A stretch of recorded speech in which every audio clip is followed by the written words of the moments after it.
Bienvenue à l'esprit de Dagaz. Retrouve tes racines.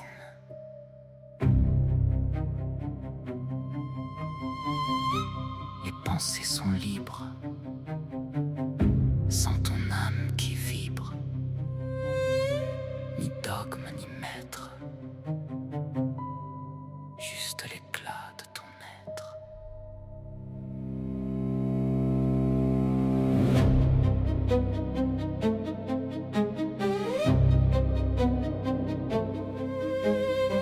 Écoute le murmure du monde invisible, où sauter dans l'inconnu devient possible. Ici, le chemin porte plus que la destination, pour nourrir ton esprit et ton intuition.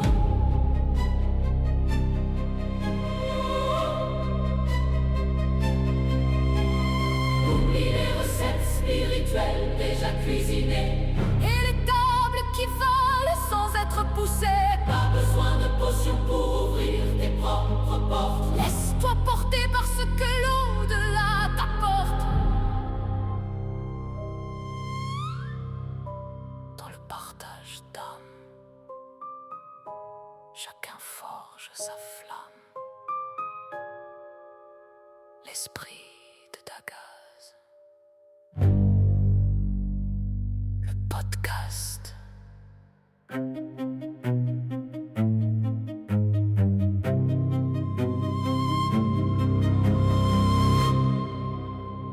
On se connaît déjà depuis un moment les deux, mais tu me connais, moi je suis... Comment dire? J'ai énormément de respect là-devant et je suis plutôt quelqu'un à réfléchir 2 fois avant de retourner une pierre. Ouais. Parce que on m'a déjà souvent, enfin, dans le milieu dans lequel je végète spirituellement, deux personnes m'ont déjà dit « Ouais, mais tu devrais plus aller en profondeur et tout. » Et ou on me dit « Je devrais en faire plus. » Et puis moi, je réponds je vis qu'une fois. Il y a enfin, comment dire, il y a le monde spirituel et puis il y a la vie de tous les jours. Et moi, je suis plus... Enfin, moi, mon but, c'est de joindre les deux. C'est Ouais. de vivre ça au quotidien. Oui. Et puis pas drifter à fond dans le spirituel ou complètement l'ignorer. Mais pour que je puisse maintenir mon équilibre, il faut que je puisse aussi faire les choses que je puisse assumer. Bon, c'est clair qu'à un moment donné, t'es 15 fois en haut du plongeoir, à un moment donné, il faut sauter, quoi. Ouais. Mais c'est pas parce qu'il y a un plongeoir que je sautais. Mais t'inquiète pas que si tu dois sauter, le monde spirituel va t'aider à sauter. Ah, mais de toute Ou façon, bien le coup de ils vent, il va arriver, quoi. Ils vont même te pousser. Ouais, mais c'est- On dit, si tu dois sauter, tu dois sauter. Mais Hein. c'était quoi, cette peau de banane? Ouais, mieux vaut que tu sautes par toi-même, mais si tu dois sauter, si ton chemin c'est de sauter, bah, tu sauteras. Mhm. D'une façon ou d'une autre, ça m'est arrivé. Hein. Oui. Et c'est en train de me revenir encore hier. Ok. Ouais, mais ce que je veux dire, c'est que ça sert à rien de fuir, parce que de toute façon, le chemin de fuite n'est pas forcément mieux que le chemin que tu aurais dû emprunter. Non, ce qui compte, c'est le chemin. Oui. Non, mais c'est juste, quoi. Ouais. Mais après, c'est pas parce que tu as l'impression que tu fuis celui que tu serais censé prendre que celui que ton chemin de fuite va forcément être plus facile. Il va être différent. Oui. Mais pas plus simple. Non. C'est un saut dans l'invisible, tu sautes sans parachute, puis t'espères qu'il s'ouvre. Oui, mais après... Puis après, tu as la croyance qui va s'ouvrir, mais tu sais pas à quelle altitude. Oui. Après, tu as aussi ceux qui essayent, on en a parlé avant, les personnes qui choisissent des échappatoires avec des substances. Ça, les substances. Bah oui, là, je pourrais bien prendre la loi de Lavoisier, rien ne se perd, rien ne se crée, tout se transforme. Ouais. C'est bien ces drogues, mais ta substance, elle part aussi, quoi. Alors moi, j'ai vraiment de peine à dire que c'est bien. Non, ce mais genre de c'est une choses. façon de rigoler, quoi. Ouais, c'est bien. C'est bien. Écoute, moi, je me le représente comme des entrées à quelque chose, comme des portes à quelque chose. Alors, déjà, je déconseille fortement la consommation de substances, l'usage de substances. Il n'y a vraiment aucune utilité à ça, quelle qu'elle soit, parce qu'on a toutes les réponses à l'intérieur de nous. Il faut juste avoir le courage de pouvoir rentrer à l'intérieur de nous. Et c'est quelque chose qui est vraiment absolument difficile. C'est pour ça que parfois, il peut y avoir des substances, l'usage de substances pour aller voir ces portes, mais c'est déconseillé. Franchement, je déconseille. Parce que est-ce que la substance te permet de voir les portes ou de les ouvrir? permet de raccourcir. Parce que moi, je pense que les portes, on les voit, des portes Non, qu'il mais ne faut pas ouvrir tout de suite. les portes, on les voit. Pour moi, ça raccourcit le moment entre la porte qui est ouverte et l'arrivée du message. La porte qui se ferme. Le chemin, Bam. ouais, le chemin. Et puis, il faut être prêt, et puis, Ouais. les accompagnements et tout ça. Et puis, quand on parle de substance, on parle de quoi concrètement comme substance? On te parle d'autre chose que de l'alcool.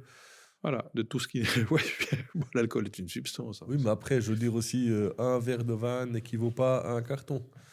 Ouais, c'est clair. Mais, et puis, pour moi, s'il y a des personnes qui ont recours à l'usage de substances, ça doit être, dans mon esprit et dans ma vision des choses, éphémère.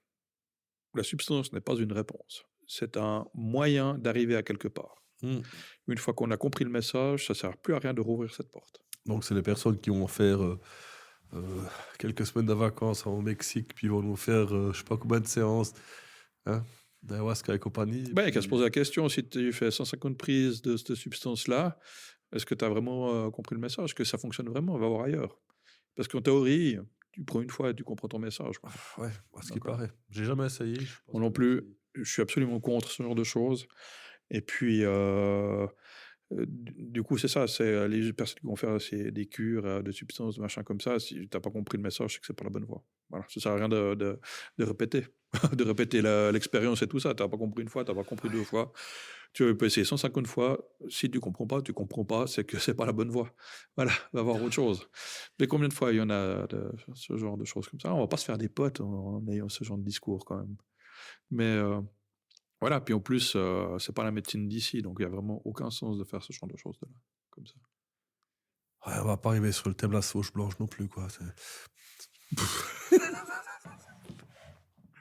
Non, mais c'est vrai. Je veux dire, ça me fait toujours rigoler aussi. C'est que quand tu rentres dans la spiritualité, entre guillemets, enfin, quand tu commences à avoir envie aussi de te renseigner, puis tu commences à lire, et puis tu commences à avoir les recettes, entre guillemets, de cuisine spirituelle. C'est l'accessibilité qui rend ces choses, entre guillemets, sexy. Mais on a tout ici autour de nous, on a tout à l'intérieur de nous. Il faut juste trouver les bonnes portes. Il faut juste oser ouvrir les portes qu'on a à l'intérieur de nous. La question ici, c'est le pourquoi. Pourquoi quoi? Mais pourquoi? Pourquoi ouvrir les portes? Non, pourquoi faire un rituel d'après une recette que tu n'as pas écrite toi? Et puis, déjà se poser la question, qu'est-ce que tu en attends? Il me semble que, bon, maintenant de nouveau, comme tu vas dire, on va pas se faire des amis, IE-S. Non, c'est la question que je me pose souvent, c'est que pourquoi on fait certaines choses? Toi, par exemple, se dire, il faut que je fête les fêtes de la roue de l'année, par exemple. Ouais. Il faut que... pourquoi il y a des fêtes qui me parlent plus que d'autres? Ouais. Mais est-ce que parce qu'elles ne me parlent pas, est-ce que je dois les fêter ou pas? Non, je dois rien du tout.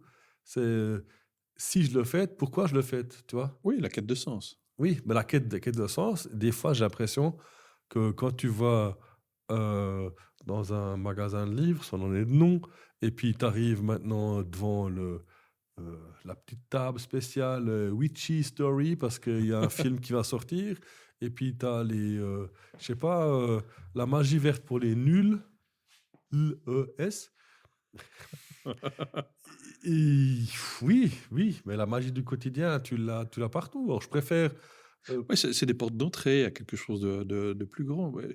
Je trouve intéressant. Je ne veux pas dire que c'est mauvais, parce que j'ai aussi passé par là et je me sens pas mieux maintenant parce que j'ai une autre vision. Ouais. Mais où je veux en venir, c'est que qu'est-ce qui m'a fait m'arrêter à un moment donné, c'est que je me suis demandé pourquoi je fais ça. Et maintenant avant que je fasse quelque chose, je visualise et j'y mets quelque chose dans mon intention. C'est pas du style, je cours dans le magasin, j'achète mes produits, je fous tout ensemble, puis je regarde ce qui se passe. Ouais. Parce que là, il n'y a pas d'attention. C'est comme si tu t'ouvres YouTube, tu dis, bon, ben, on verra ce qu'il me propose, quoi. Ouais, c'est l'attention qui compte. Et je trouve que, personnellement, c'est là qu'il y a peut-être des réponses à chercher. Ouais. Mais c'est ma vision, hein. Maintenant, faut... Bon, moi, je me le symbolise vraiment que tout ça, c'est des portes d'entrée pour découvrir quelque chose. Et je pense que c'est bien euh, d'ouvrir, de voir et de continuer son chemin. Ouais, que le but, c'est toujours cette histoire d'immobilisme. L'immobilisme sert à rien. Je suis pas en train de dire qu'il faut expérimenter les substances et tout ça, mais si ça peut amener une ouverture à quelque chose, à quelqu'un, c'est bien. Y rester stagné dedans et se conforter là-dedans, c'est pas bien. Et si on va dans une grande boutique de livres et puis qu'il y a tous ces livres sur la spiritualité qui sont mis sur une table, eh bien, c'est bien. Tant mieux, c'est qu'on peut en parler librement et qu'on finira pas sur le bûcher, ce qui est une bonne chose normalement. Mais ça reste des portes d'ouverture et puis après, cultivons notre propre spiritualité et faisons en sorte que la société retrouve un peu plus de spiritu, d'esprit. Donc ça leur revient à notre question de base. Tu as été dans une école pour un séminaire et le séminaire a été organisé par un organisme religieux reconnu en Angleterre. Et j'ai l'impression que, en tout cas les Suisses, c'est plutôt des esprits libres qui viennent apprendre quelque chose de personnes qui sont plutôt dans un dogmatisme. Ouais, c'était aussi un des points sur lesquels j'étais un peu surpris parce que moi, je m'attendais à venir dans un collège où il y avait des formateurs pour pouvoir faire du level up et puis je me retrouve justement dans ce que tu viens de décrire. Et puis, je me suis rendu compte et puis ça a été confirmé aussi qu'en Suisse romande, on a la chance de pouvoir pratiquer, de pouvoir discuter de façon très ouverte. Et cocorico, je ne sais pas si je peux dire, mais étant donné que c'est de façon très ouverte, on a un petit peu plus d'expérience que sur le reste de la francophonie. Alors ça peut paraître un peu chauvin de le dire comme ça, mais étant donné que nos pratiques ne sont pas étatisées, qu'il n'y a pas besoin de faire un téléphone pour déclarer une séance de médiumnité à l'État, ou qu'on n'a pas le cliché de Madame Irma à chaque fois qu'on essaye de faire une séance, ce qui fait qu'on peut en discuter et en vivre et le pratiquer dans une façon relativement libre, ce qui nous fait acquérir énormément d'expérience par rapport à ce qui se passe dans d'autres pays francophones. Le germanophone, je ne connais pas, je ne peux pas en parler, mais vraiment en Suisse romande, il y a un phénomène de société qui nous permet de pouvoir gagner en expérience et de pouvoir nous reconnecter à des parts de nous-mêmes. Et ça, quand on va à l'étranger, on arrive assez facilement à le reconnaître, à l'identifier en tout cas, parce qu'on est vraiment super à l'aise de parler de ça. Et puis, on a un petit bout d'avance. Voilà, en toute humilité, comme ça peut être, on a un petit bout d'avance sur la compréhension. Ce qui fait que si tu te confrontes des fois sur Facebook en train de parler de géobiologie ou de médiumnité à d'autres personnes, il y a souvent des confrontations, ça ne se passe pas très très bien, parce que nous, on est sorti du dogme. Gentiment, on sort du dogme et de la littérature et tout ça, parce que on va dans nos forêts, on trouve des menhirs et puis on peut pratiquer. On peut aller consulter un médium, faire des salons de voyance et tout ça, machin, assez librement. Et du coup, on gagne de l'expérience là où d'autres personnes sont plus, comment on peut dire, pas enfermées, mais castrées, où ils ont moins la possibilité de le faire, quoi. Bon, en France aussi, tu peux aller dans une forêt et puis faire ce que tu veux, non? Je pense. Mais ce que je vois quand je discute avec d'autres personnes, d'autres thérapeutes en France, c'est qu'ils sont à chaque fois surpris, comme nous, on en parle facilement, comme on peut pratiquer facilement, comme on peut en faire des festivals facilement, qu'il y a du monde qui vient, etc. En France, il paraîtrait que c'est un petit peu plus compliqué de pouvoir avoir les gens sont plus pris pour des marginaux que pour des personnes qui s'intéressent à une forme de spiritualité qui était là avant le christianisme. Est-ce que l'Église est plus active Ici en Suisse? en France? Je sais pas. Je peux pas. En tout cas, je sais pas si elle est plus active. Si je veux tracer un parallèle, j'ai un couple d'amis très proches qui habitent en Emmental. J'ai jamais entendu qu'il y avait autant d'églises libres que là. Un mental. C'est un ramassis de d'extrémisme du Christ, quoi. Mais en même temps, on est un pays où la sorcellerie a été extrêmement pratiquée. Oui, Et je veux dire, c'est sorcellerie, mais eux, ils sont encore plus croyants que l'Église, oui, mais quoi. c'est Ils ont encore logique. d'autres règles. C'est extrêmement logique, en fait, qu'il y ait ça. Parce que quand il y a eu l'insurrection, donc la chasse à la sorcellerie, une des choses qui s'est passée, c'est que les personnes qui pratiquaient une forme de magie ou de sorcellerie se sont tout d'un coup très fortement rapprochées de l'Église. Parce que, en fait, si tu montrais comme quoi tu étais croyant ou croyante Uhum.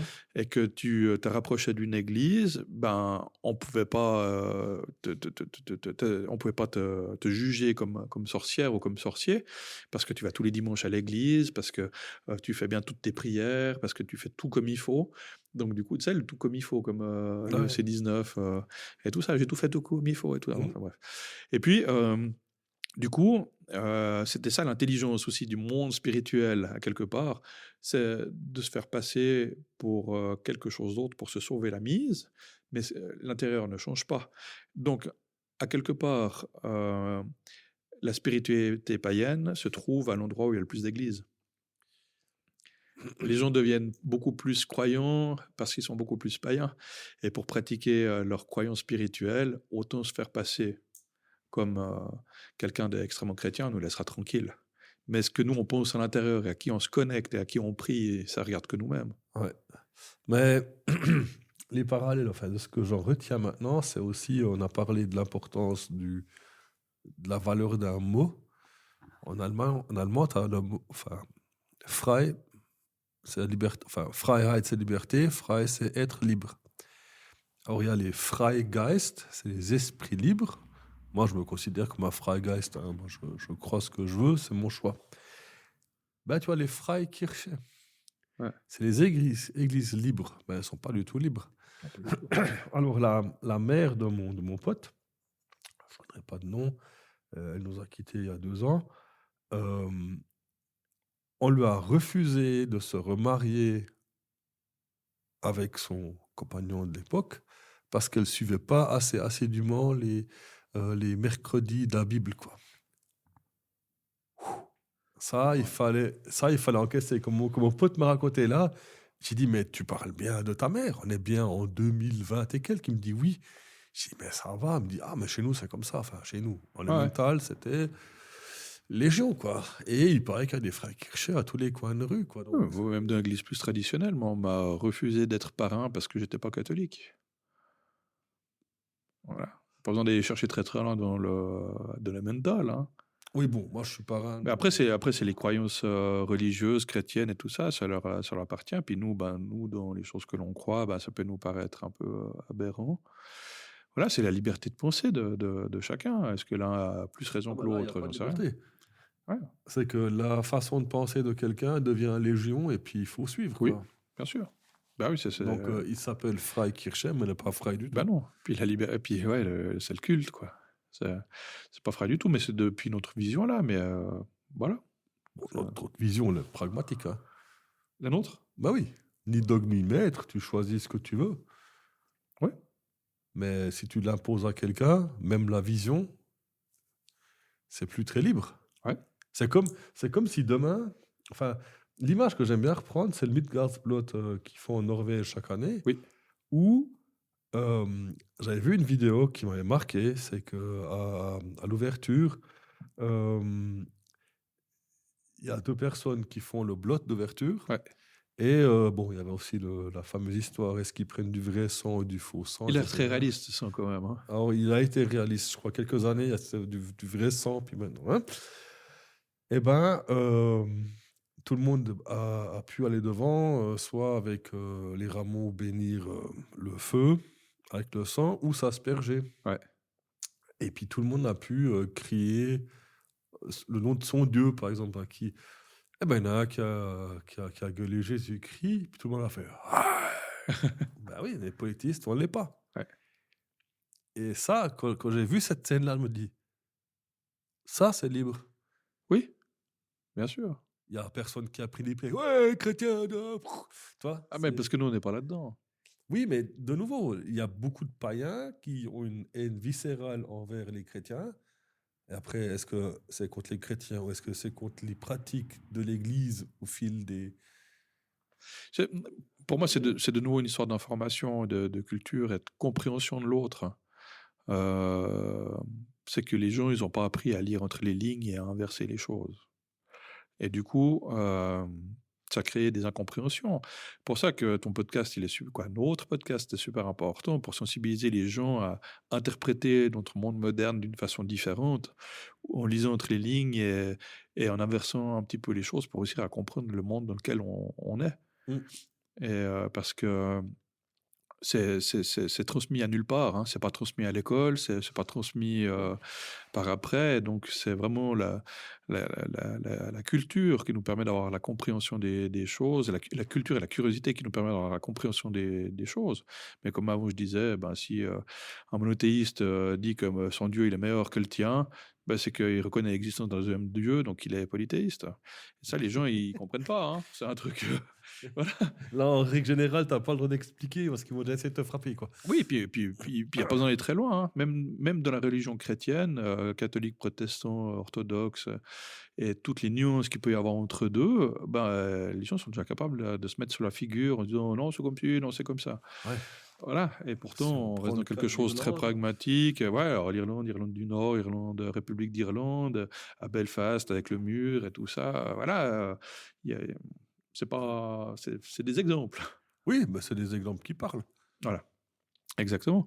Donc, dans la culture païenne, voilà, pensons ce que l'on pense, et tout ira bien. Donc, la volonté de comprendre l'autre, ça va, c'est assez paisible en fait, ce que l'on pense. Il n'y a pas vraiment d'église, c'est juste écouter notre intérieur. Donc, si on... Un message de paix. message de paix. Puis pour conclure là-dessus, C'est déjà conclure. moi, je sais pas si on peut aller beaucoup plus loin dans l'histoire de l'école. Ouais, on peut parce que je t'ai pas parlé des tables qui bougent. Mais est-ce que tu veux en parler? On peut parler des tables qui bougent parce que c'est vraiment quelque chose, c'est vraiment les 2% qui me sont arrivés. Parce que je savais pas sur quel terrain tu vas aller, parce que tu as commencé à parler des expériences très personnelles avec les messages que tu as reçus, ben voilà, ce qui est personnel, Oui, ce qui est oui, oui. normal. Je te cache pas que c'est quelque chose qui m'a énormément touché, et puis peut-être qui me retiendra aussi, parce que des fois, j'ai peut-être pas envie de savoir les messages à certains moments de ma vie, tu vois. Ouais. Parce que je pense que le jour où j'ai envie d'avoir un message, la question du pourquoi, Tu as le droit de refuser, hein. Je te donne un petit exemple d'un truc qui s'est passé qui était très drôle. Donc ça, c'est une des médiums qui nous a raconté. C'est qu'un jour, elle commence à faire son contact défunt. Il y a un homme qui se présente avec un énorme bouquet de fleurs. Elle fait la démonstration, elle fait l'information. Elle va sur les preuves. Puis à chaque fois, elle te demande est-ce que quelqu'un peut juste prendre. Oui, cadrer le truc. Donc, tu parles de la médium qui Oui. est enseignante. oui, Elle va attendre que quelqu'un se présente à elle ouais. Elle fait la demande pour que quelqu'un se présente. quelqu'un Ouais. qui est dans le public. Voilà, exactement. Donc, les médiums sont sur une plateforme et puis il y a une assistance, il y a une salle, si tu veux, Ok. une audience plutôt. Ouais. Et puis, ça peut être 20, 40, 50, 100 personnes. Et puis, la médium dit, par exemple, maintenant, j'ai quelqu'un qui se présente à moi, qui mesure cette dimension-là, qui a les cheveux de cette couleur-là, il se présente avec un énorme bouquet de fleurs. Est-ce que quelqu'un peut prendre? Est-ce que ça parle à quelqu'un dans la salle? Puis là, tu as quelques mains qui se lèvent. Parce que, oui, je peux prendre, ça me parle, il y a quelque chose et tout ça, une description et tout ça. Elle continue, elle va avancer sur les informations et sur les preuves. Et tout d'un coup, par exemple, elle va donner un surnom. Et puis, en donnant le surnom, ça va parler qu'à une seule personne. Donc, les mains se baissent. Et une personne, oui, je prends, c'est pour moi. Donc, il y a après la notion de sentir où l'énergie se va et tout ça, machin. Mais disons on sait qu'il y a un message qui va pour cette personne-là. Et puis, elle continue à donner encore des preuves, d'une description qui est extrêmement précise par rapport à des tics de langage, par rapport à des surnoms, par rapport à des émotions, par rapport à des situations de vie. Tu te souviens de quand on a été manger la glace à la vanille sur le bord du lac en Italie, etc. Donc, tu vois vraiment le truc que la médium ne peut pas savoir. Et tout ça, la personne dit oui, oui. Et puis elle dit oui, c'est bon, je sais exactement ce qu'il veut, je sais exactement ce qu'il sait. Dites-lui d'aller se faire voir, je veux pas son message. Donc, tu vois, même dans des situations comme ça, Uh-huh. tu as le droit de refuser d'avoir le message. Si tu n'es pas à l'aise par Ok. rapport à la personne qui vient pour te transmettre un message et que tu n'as pas envie, tu as le droit de refuser. Ok. Voilà.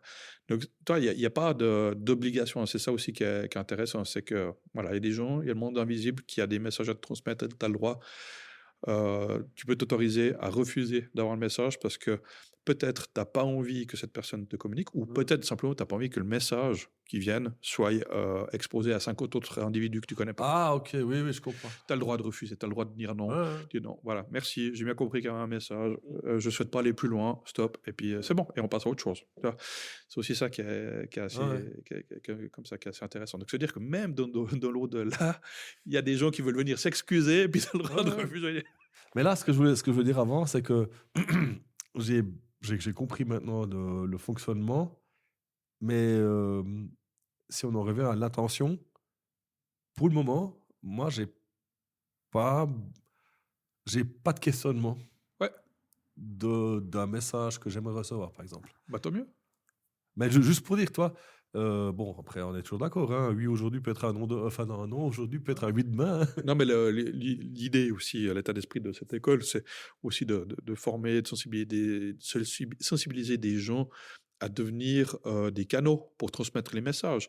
C'est pas parce que toi, tu ressens pas le besoin de faire un message. Non, mais je te parlais moi maintenant en tant Ouais. que potentiel client Oui, de l'espace but. média, par exemple. Ah oui, non, ça c'est encore Non, mais autre chose. voilà, c'est comme ça que je parlais. Ouais, non, Pas du ça, tout c'est- dans le cadre. Non, puis c'est c'est quand même dans des circonstances assez particulières qu'il peut y avoir ça. Bien des fois, toi, la dernière fois, j'ai utilisé, c'était la semaine passée, je suis allé faire un nettoyage de maison, un nettoyage énergétique de maison, pour nettoyer la mémoire des murs, les lieux et tout ça. Et puis la dame, elle me dit, mais moi, j'ai des présences qui viennent aussi.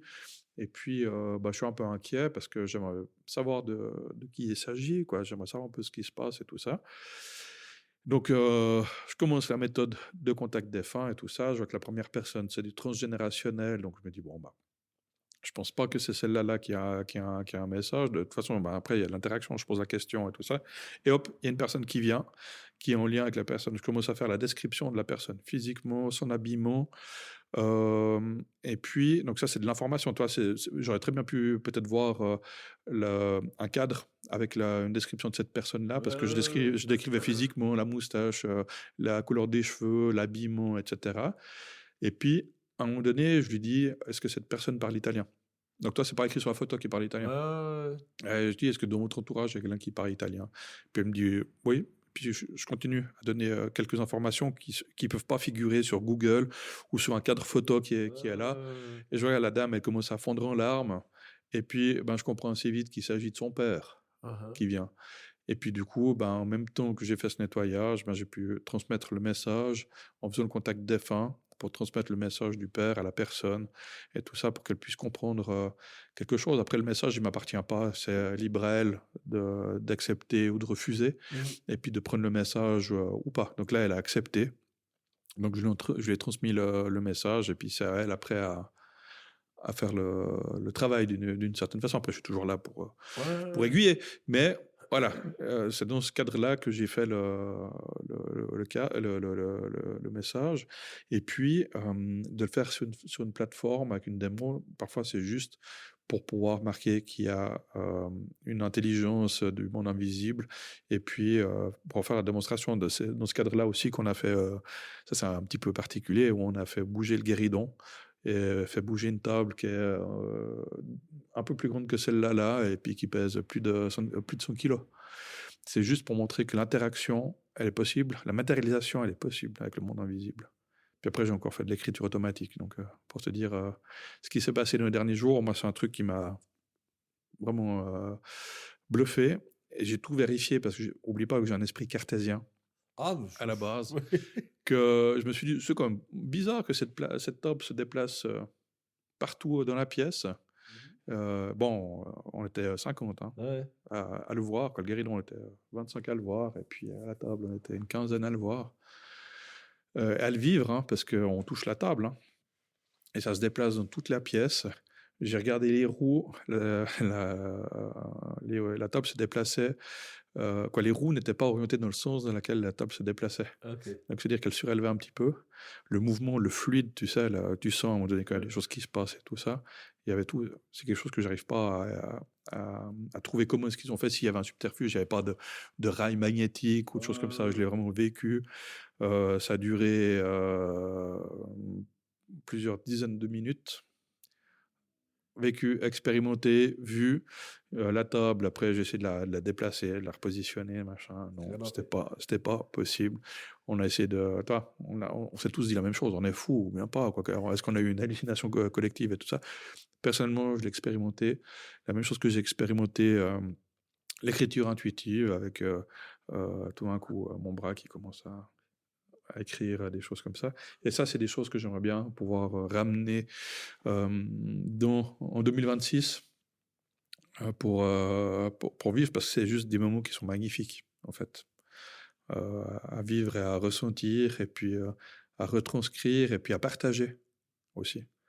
Ok. Je pense, c'est pas dans le but d'exposer je sais faire ci, je sais faire ça. C'est sensibiliser les personnes au monde spirituel, quoi. Ramener de l'esprit dans notre société. De le faire d'une manière qui est positive. Et toi, juste de dire aux gens, ouais, c'est bon, ils sont désincarnés, mais ils sont toujours là autour de nous, et c'est facile de contacter les gens autour de nous. On peut toujours discuter. Nos prières ou nos demandes, qu'on les fait, elles vont à quelque part. Le monde invisible est toujours là, autour de nous, quoi qu'on fasse. Ouais, je crois que c'était presque une parole de fin, là. Ouais, ça sonne comme une parole de fin. Et du coup, ces expériences que j'ai pu vivre ont été extrêmement riches pour moi. C'était ça, les 2% qui me manquaient dans ma croyance. C'était vraiment la matérialisation du monde invisible. De pouvoir l'avoir vécu, prouvé, et d'avoir recherché à démonter l'expérience que j'ai... Vraiment, essayer de démonter l'expérience que j'ai vécue en regardant, en essayant de soulever la table, en la bougeant, en regardant, en observant les roues qui vont pas dans le même sens, et tout ça, sur une moquette qui était épaisse de 3-4 cm, là, un truc où ça peut pas bouger. Après, on était plusieurs à essayer de bouger cette table, elle était lourde, quoi. On pouvait pas. Et en plus, tu sais, tu sens vraiment quand ça se déplace. Ouais. Que c'est d'une facilité, et puis toi, il faudrait se synchroniser tous. Allez, maintenant on va tous à gauche. Ça joue pas. Puis bon, c'est compliqué de se synchroniser. Hein. Ouais, déjà rien contre nous et tout ça, c'était d'une fluidité, d'une légèreté qui était déconcertante. Donc voilà, j'ai vécu ça qui était assez fort. Donc c'est en lien avec le contact défunt. Donc c'est dire qu'il y a des personnes du monde défunt qui sont venus démontrer leur existence. C'était juste ça le but. C'était pas de délivrer un message ou des choses comme ça, c'était d'interagir avec le monde invisible, de nous prouver que ça. Et je te jure, c'était vraiment, j'aime pas jurer, mais ça, c'est une des expériences les plus fortes que j'ai eues de ma vie, quoi. Ça, c'était vraiment la claque spirituelle, de cette matérialisation du monde spirituel. C'était un truc fou. Est-ce que tu crois que... Croyance, hein. Quand on dit des fois, ouais, les gens dans la détresse, ils peuvent décupler leurs forces et compagnie. Est-ce que sur une scène d'accident, quelqu'un qui réussit à soulever une voiture, est-ce qu'il y a de l'aide l'au-delà? C'est super intéressant, parce que la théorie que j'en ai sortie, c'est que si 14 personnes au bout d'une semaine arrivent à se conjuguer pour faire déplacer une table qui fait un quintal, ensemble, avec facilité et fluidité, qu'est-ce que 4 personnes qui ont dédié leur vie à faire ce genre de choses, la médiumnité physique, sont capables de faire? Et du coup, ça m'a ramené au menhir, au site mégalithique. Ah, là, on est... Tu vois, si 14 freluquets qui viennent de découvrir ça arrivent à bouger une table, il suffit que 4 personnes qui sont entraînées à l'époque des Celtes et tout ça puissent bouger une pierre, en fait, juste en posant les mains comme ça, et avec l'aide du monde invisible. D'où l'importance du culte et des rituels que l'on fait pour nos ancêtres. C'est que nos ancêtres sont là, et nos défunts sont là pour nous accompagner, pour nous aider depuis la nuit des temps. Et si les sites mégalithiques se sont construits, qu'on n'arrive pas à expliquer à la rapidité à laquelle on l'a fait, et puis pourquoi on l'a fait alors que c'est des pierres qui posent des tonnes, eh bien peut-être que la réponse se trouve dans le monde invisible avec l'aide des défunts qui nous entourent. C'est une hypothèse, hein. Mais j'ai trouvé que c'était très intéressant, parce que pour moi, les médiums de maintenant sont les druides d'avant. Et du coup, on fait que de faire de la transmission de compétences et de connaissances de manière orale. Parce que dans cette école-là, comme je l'ai dit hors micro, c'est la seule école que je connais où il n'y a pas un seul papier qui est écrit. On ne nous transmet pas de papier, on n'a que nos notes qui sont là et notre cerveau pour se souvenir. Donc toi, au niveau de la transmission de l'oralité, qu'on le veuille ou non, je pense que le côté médium, les sorcières et tout ce qui en découle et tout ça, peut-être que l'origine sont dans le druidisme, alors, on parle des termes, Ovad, Barde et tout ça, mais dans la croyance ancestrale, c'est moi qui Il l'a t'achète. placé. Non, je l'ai placé comme à chaque fois. mais voilà, si on a été capable de le faire comme ça relativement facilement, je pense que les personnes qui sont entraînées auraient pu le faire avec d'autres choses, d'autres matériaux jadis. Et ça, j'ai trouvé que c'était très fort et ça m'a aussi chamboulé parce que du coup, ça peut expliquer certaines théories, ça peut expliquer certaines croyances, hein, des pierres qui volaient, des machins comme ça. Ben, moi, j'ai vu la table voler. Hein. Alors, elle n'a pas volé de 2 mètres de haut, mais elle s'est surélevée suffisamment pour qu'on puisse la déplacer. Le guéridon, j'en ai un maintenant là. Le guéridon, je l'ai vu déplacer, je l'ai déplacé avec les mains, mais d'une certaine façon, et tout ça, j'ai pu ressentir le fluide, j'ai pu ressentir l'accompagnement, puis en plus, il y a des choses qui se passent quand tu fais ces déplacements que tu ne peux pas ressentir différemment. Ok. Donc, c'est vraiment quelque chose qui est extrêmement fort. Donc, voilà. Pourquoi pas, est-ce que les sites mégalithiques ne se seraient pas créés avec l'accompagnement d'un médium qui déplace des objets? Là, je t'ai donné 3 phrases de fin quand même. Hein. Bon, moi, je poursuis ta phrase de fin. Ben, déjà, en te remerciant pour cet épisode de nouveau très personnel. Oui. Vu que vous étiez quand même 3 personnes qui vous connaissiez, qui ont fait l'école en même temps. Enfin, on verra si les 2 autres, on va réussir à les faire parler un jour. Voilà, ben, on sera surpris. Et puis, ben voilà, vu que mes ancêtres, je pense que j'aurais beaucoup de peine à les faire liker et puis partager les épisodes, ben, je vous remercie déjà d'avance pour vos likes et puis vos partages des épisodes de podcast parce que, ben, voilà, comme d'habitude, hein, sans votre aide, on ne sera pas vu sur les réseaux. Et puis, ben, sinon, ben, je vous souhaite beaucoup de plaisir avec le podcast. Et puis, ben, j'espère qu'on se réécoute très bientôt. Merci Rainy, merci chères auditrices et auditeurs. N'oubliez pas d'explorer, d'expérimenter et de bouger. Soyez curieux et puis on se voit bientôt. Et soyez libres.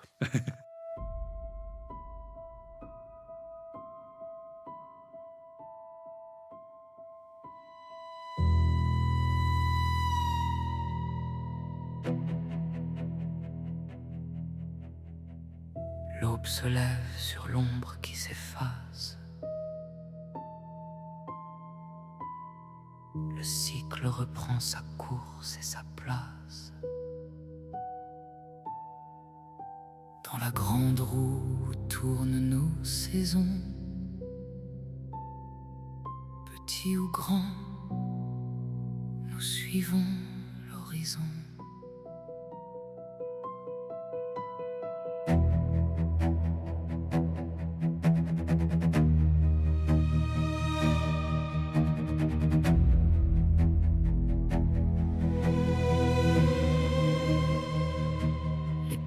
Un chemin qu'il faut marcher entier, sans chercher la fuite, sans jamais dévier. Le temps que l'on gagne par des raccourcis se paye au centuple au soir du récit. C'est l'esprit de Dagas, le souffle de l'être, une voix qui résonne, ni dogme ni maître. C'est la lumière qui perce, la fin de la nuit, l'éveil de l'âme qui éclaire la vie. Ma vérité n'est pas celle de mon frère, rien ne vibre pareil sur cette vieille terre. Cette différence est notre or, notre chance qu'on partage aux siens comme une belle alliance.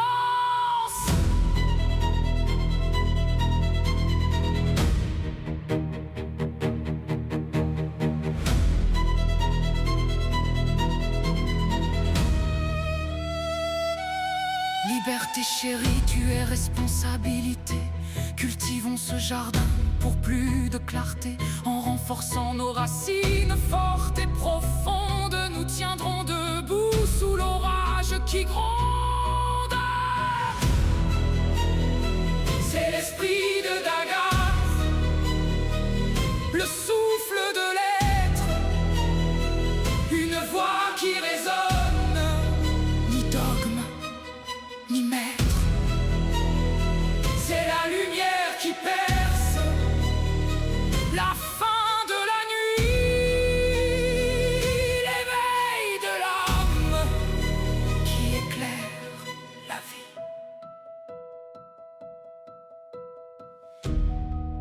Je suis libre dans ma tête, pas besoin de dogme.